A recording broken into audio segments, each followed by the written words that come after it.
والمنخنقۃ، اور اسی طرح اور کافروں سے مشابہ بھی ہے۔ کافر لوگ جیسے اپنی دیوی دیوتاؤں کے سامنے جانور کا بلیدان دیتے ہیں، بلکہ تو انسانوں کا بھی بلیدان دیتے ہیں۔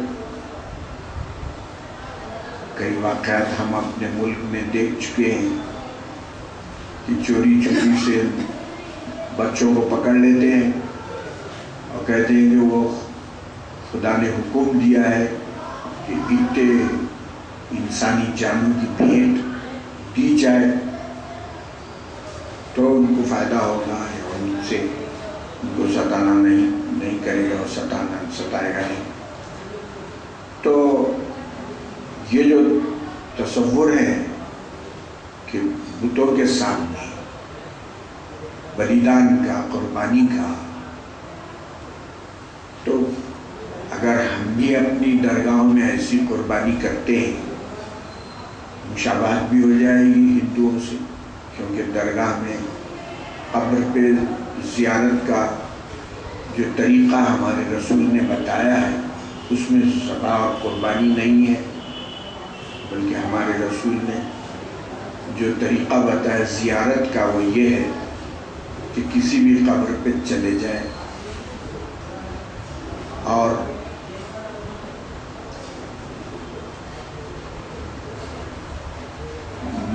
میت کا جو چہرہ ہوتا ہے قبلہ رو ہوتا ہے، تو اس لیے ہم اس کے چہرے سے چہرہ ملائیں، جیسے زندگی میں کسی سے ملتے ہیں تو اس کے پیٹھ پیچھے نہیں بیٹھتے بلکہ اس کے چہرے کے سامنے ملتے ہیں۔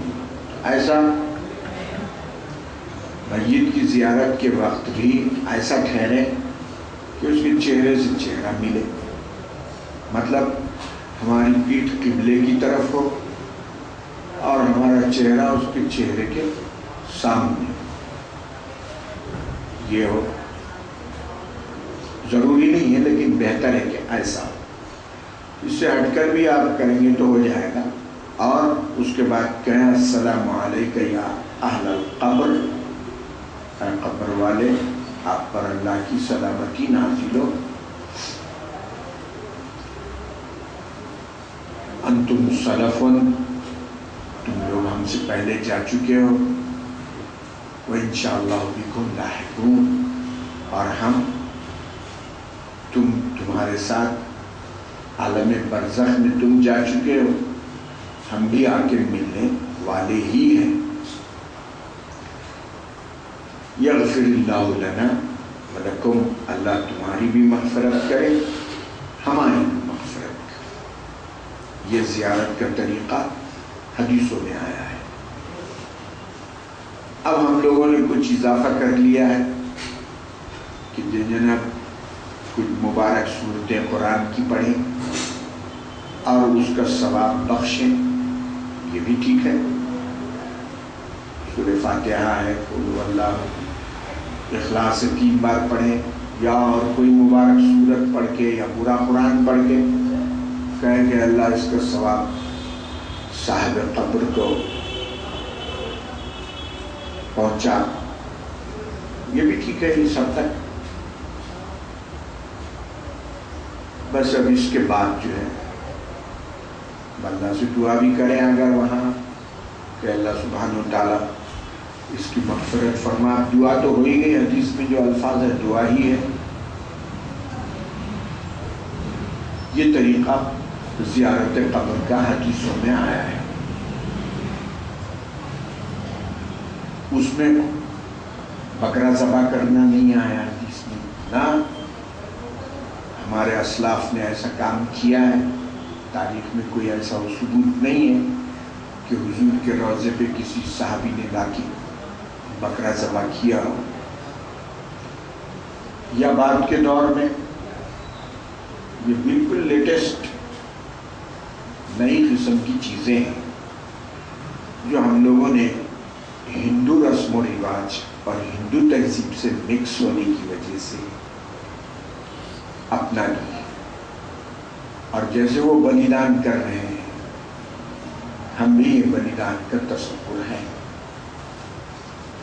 بہت سارے لوگ ہمارے اس میں حجت کریں گے کہ جی نہیں، وہ ایصال ثواب کے لیے ہم وہاں لے جا رہے ہیں.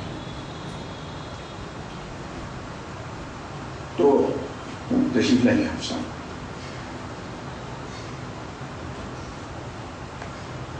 تشریف فرمائیے آپ. تو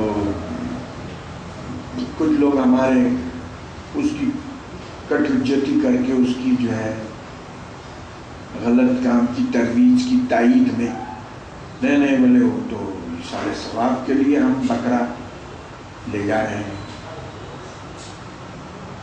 اور ہمارا مقصد وہاں حضرت کے لیے کاٹنا نہیں ہے بکرے کو ذبح بلکہ ایصال ثواب کے لیے.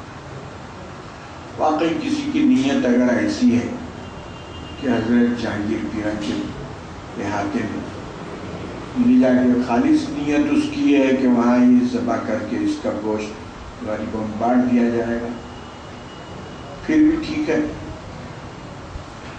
مگر یہ کہ ویسا نہیں ہوتا ہے.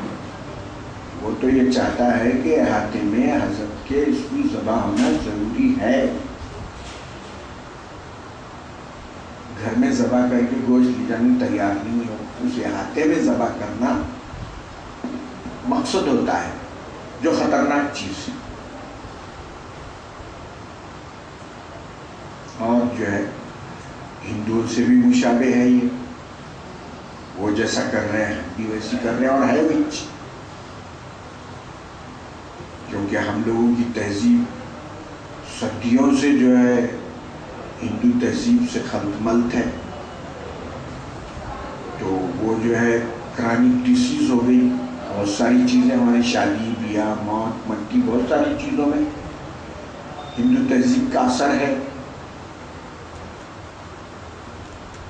ہندوؤں میں جو ہے میراث نہیں ہے عورت کو، برابر ہم بھی قرآن میں پڑھ رہے ہیں کر رہے ہیں، لیکن ہرگز بہن کو میراث نہیں دے گا.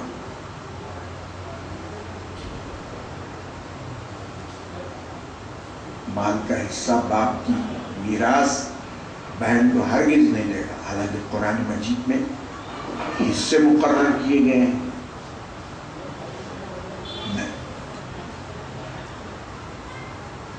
کیوں؟ وہ کنیا دان کا تصور ہندوؤں کا، شادی بیاہ پہ کنیا دان بس ہو گیا، وہ میراث نہیں. اللہ ماشاء اللہ بہت کم لوگ جو ہے اللہ کی بات بندے ایسے ہیں کہ جو اپنی زندگی میں ہی وہ تقسیم کر کے شرعی تقسیم کر کے چلے جاتے ہیں. بہت ضروری ہے. تو اگر کسی نے بہن کا حق مار دیا نہیں دیا اس کو، تو وہ ایسا ہے جیسے حرام مال کھا رہا ہے. صحیح نہیں. بزرگوں نے تو اتنا تک احتیاط لکھا ہے کہ اگر باپ کا انتقال ہو جائے تو اب باپ کے پیسوں سے تجہیز و تکفین تو ہوگی، لیکن جو زیارت کی فاتحہ اور کھانا جو کھلایا جا رہا ہے وہ باپ کے پیسوں سے نہیں ہوگی، اس لیے کہ وہ سب کا مال ہے. اس سے آپ جو ہے فاتحہ کھانا کھلانا یہ وہ نہیں کر سکتے. وہ دوسروں کا بھی مال ہے. تو بہرحال یہ بہت نزاکت ہے. تو اللہ سبحانہ وتعالیٰ نے فرمایا وَمَا أُحِلَّ لِغَيْرِ اللَّهِ بِهِ، اور وہ جانور جس پر غیر اللہ کا نام پکارا گیا، تو پکارنے کے دو طریقے ہیں. تو ذبح کرنا، دوسرا بزرگ کے نام نظر کرنا. اس کو یہی ہو رہا ہے. وَالْمُنْخَنِقَةُ، اور وہ جانور جس کا حلق دبا کے مار ڈالا گیا، جسے سکھ لوگ ذبح کر رہے ہیں، جھٹکا اٹکا،